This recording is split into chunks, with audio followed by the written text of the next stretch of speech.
नमस्कार दोस्तों। आज की तारीख है 31 मार्च 2025 और दिन है सोमवार। तो आइए अब एक एक करके आज की बड़ी खबर को हम लोग देख लेते हैं।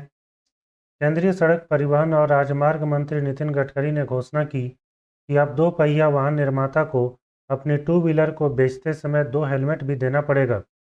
यह हेलमेट आईएसआई से प्रमाणित होंगे और इनको देना अनिवार्य होगा। Two wheeler helmet manufacturer association की ओर से इस घोषणा का स्वागत किया गया और कहा गया कि यह केवल एक नियम नहीं बल्कि देश की आवश्यकता है।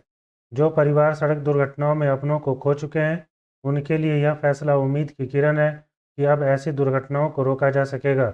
इसके साथ ही केंद्रीय मंत्री नितिन गडकरी की इस पहल को सड़क सुरक्षा में मील का पत्थर बताया और कहा कि यह कदम भारत में सुरक्षित और समझदारी से भरे हुए एक नए युग की शुरुआत करेगा।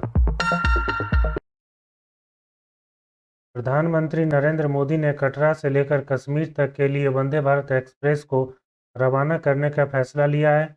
उद्घाटन 19 अप्रैल को होना है।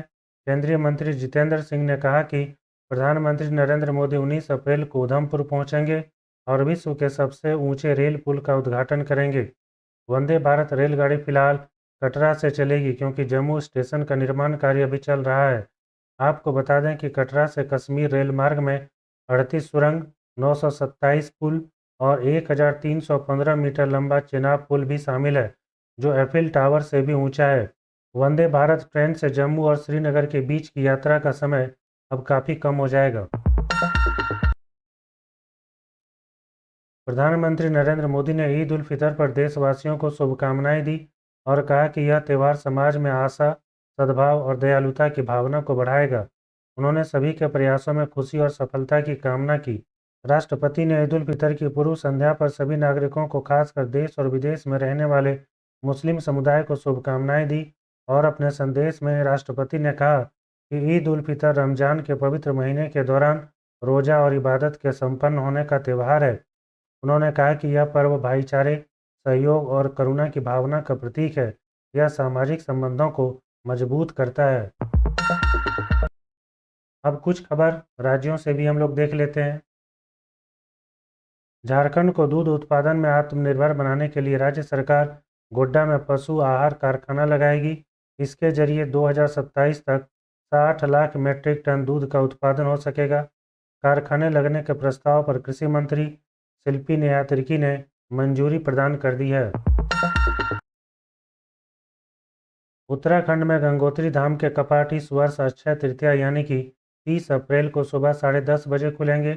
इसी दिन श्री यमुनोत्री धाम के कपाट भी खुलेंगे, जिसका समय मंदिर समिति द्वारा 3 अप्रैल को यमुना जयंती पर घोषित किया जाएगा। श्री बद्रीनाथ धाम के कपाट 4 मई को और श्री केदारनाथ धाम के कपाट 2 मई को खुलेंगे। आपको बता दें कि 4 धाम यात्रा यमुनोत्री से गंगोत्री और केदारनाथ होते हुए बद्रीनाथ में समाप्त होती है। झारखंड के स्वास्थ्य मंत्री इरफान अंसारी ने कहा कि धनबाद में जल्द ही पीपीपी मोड पर एक मेडिकल कॉलेज खोला जाएगा और जिसकी क्षमता 500 बेड की होगी। उन्होंने कहा कि राज्य सरकार प्रथम चरण में राज्य भर में 5 नए मेडिकल कॉलेज की स्थापना करने जा रही है। वाराणसी के रहने वाली आईएफएस अधिकारी निधि तिवारी को प्रधानमंत्री नरेंद्र मोदी का प्राइवेट सेक्रेटरी नियुक्त किया गया है।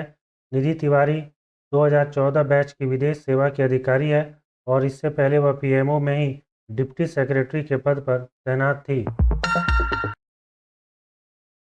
भारत ने श्रीलंका को चाय के मामले में पीछे छोड़ दिया। भारत अब दुनिया का दूसरा सबसे बड़ा चाय निर्यातक देश बन गया है। आपको बता दें कि केन्या देश चाय निर्यात के मामले में सबसे ऊपर है।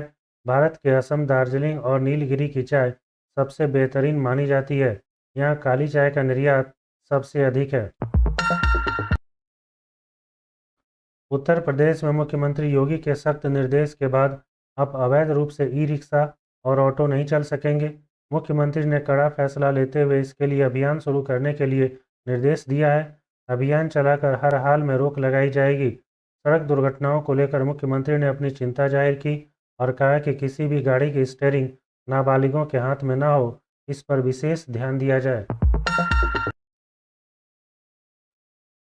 दिल्ली के पहाड़गंज इलाके में गली में खेल रही 2 साल की बच्ची को कार से कुचलने का सनसनीखेज घटना सामने आया है। कार पड़ोसी की थी जिसे 15 साल का एक लड़का चला रहा था। इस हादसे में बच्ची की मौत हो गई। दिल्ली पुलिस ने आरोपी नाबालिग लड़के के पिता को गिरफ्तार कर लिया है और कार भी जब्त कर लिया है। इंडियन नेवी में नौकरी पाने का सपना देख रहे युवाओं के लिए खुशखबरी है। भारतीय नौसेना ने अग्निवीर पदों पर भर्ती के लिए आवेदन प्रक्रिया शुरू कर दिया है। इसके लिए योग्य उम्मीदवार ऑफिशियल वेबसाइट पर जाकर अपना फॉर्म भर सकते हैं। आवेदन भरने की अंतिम तारीख 30 अप्रैल 2025 तय की गई है। दक्षिण पूर्व मध्य रेलवे ने लगभग 1000 पदों पर बहाली के लिए नोटिफिकेशन जारी किया है। इच्छुक उम्मीदवार को ऑफिशियल वेबसाइट पर जाकर आवेदन करना होगा। आवेदन प्रक्रिया जारी है। आवेदन की अंतिम तारीख 2 अप्रैल 2025 है। उत्तर प्रदेश बीएड प्रवेश परीक्षा 2025 के लिए रजिस्ट्रेशन का मौका अभी बाकी है। पहले जहां आवेदन करने की अंतिम तिथि 25 मार्च 2025 थी, अब उसे बढ़ा दिया गया है और यह सीमा 30 अप्रैल 2025 तक कर दिया गया है। बिना किसी लेट फीस के इच्छुक उम्मीदवार के पास अब 30 अप्रैल तक आवेदन करने का समय है। अगर आपने अभी तक आवेदन नहीं किया है तो आप तुरंत इसके ऑफिशियल वेबसाइट पर जाकर आवेदन कर सकते हैं। यह घटना ताइवान की बताई जा रही है। खबर है यहाँ एक धर्मस्थल में अनुष्ठान के नाम पर गर्भवती महिला के पैरों के बीच पटाखे रख दिए गए। इस घटना के बाद महिला गंभीर रूप से घायल हो गई। फिलहाल एक और जहां महिला का इलाज जारी है, वहीं धर्मस्थल के सदस्यों को मुआवजा देने के आदेश दे दिए गए हैं।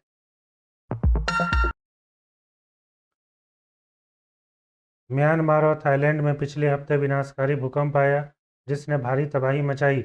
मलबा हटाने का काम अभी भी जारी है। इसी बीच थाईलैंड की राजधानी बैंकॉक में 4 चीनी नागरिकों को हिरासत में लिया गया है, जो संवेदनशील दस्तावेज चुराने का प्रयास कर रहे थे। बताया जा रहा है कि वे वहां से 30 से अधिक फाइल ले जाते हुए पकड़े गए। बिहार के पुलिस थानों में अनावश्यक लोगों की आवाजाही पर रोक लगेगी। डीजीपी ने इसको लेकर सभी थाने को विजिटर रजिस्टर मेंटेन करने का आदेश दिया। इस विजिटर रजिस्टर में थाना आने जाने वाले प्रत्येक व्यक्ति का नाम, पता, थाने में भ्रमण का उद्देश्य एवं मोबाइल नंबर स्पष्ट एवं अनिवार्य रूप से दर्ज किया जाएगा। समय समय पर इस रजिस्टर का वरीय पुलिस अधिकारी के द्वारा निरीक्षण भी किया जाएगा। रिजर्व बैंक ने 1 मई से एटीएम से नकद निकासी पर बैंकों को ₹2 की वृद्धि करने की अनुमति दे दी है। अब ग्राहकों को प्रति लेन देन ₹23 देने पड़ेंगे। आपको बता दें कि एटीएम 1 महीने में 5 बार मुफ्त में पैसे निकालने की सुविधा बैंक के द्वारा दी जाती है।